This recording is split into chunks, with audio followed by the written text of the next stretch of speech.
Tila hindi kumbinsido si Senator Amy Marcos na nag-uusap ang NEDA at ang Agriculture Department patungkol sa rekomendasyon na 15% tariff cut sa mga imported na bigas. Pero giit naman ng NEDA, hindi pa pinal ito dahil wala pang executive order. Hindi naman believe si Senator Cynthia Villar sa National Food Authority dahil sa umano'y mga manipulasyon sa presyo ng bigas at ugong-ugong nakakontsaba umano ng ahensya ang mga rice trader. May balitang A to Z si Ian Maghanoy.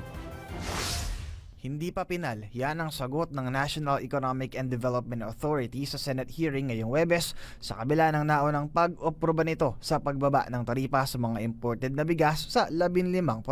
The recommendation of the CTRM as member as a committee and the NEDA board, the decision of the NEDA board was to approve the CTP.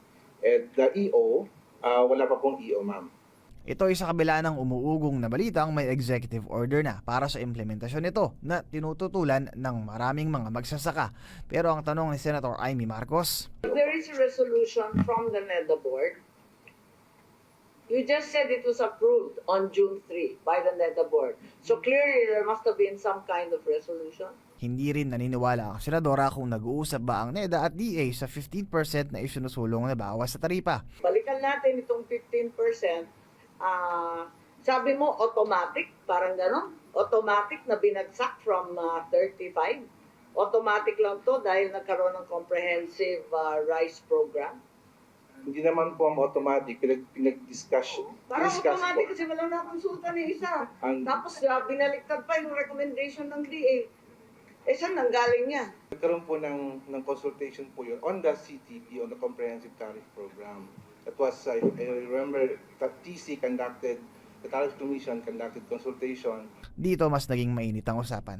Kasi first time ko narinig na yung NEDA board ang nagdi-decision tungkol sa taripa na walang konsultasyon, binabaliktad yung primary agency katulad ng DA, nagulanta lang po kami. As far as I know, Madam Chair, we are not the one. So hindi na konsulta ng NEDA ang DA.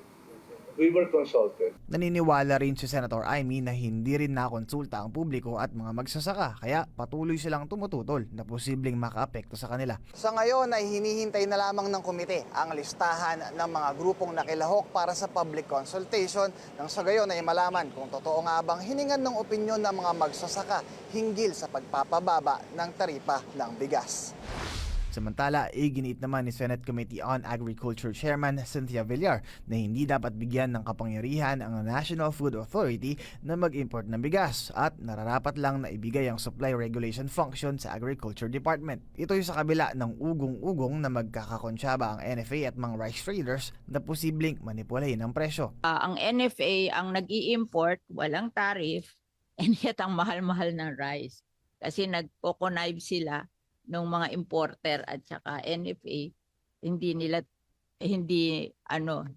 binababa ang presyo kahit mura ang presyo. Dagdag pa ni Villar, nabigo ang NFA na matulungan ang mga magsasaka at consumer na makabili ng murang bigas. Para sa Balitang A to Z, Ian Maghanoy.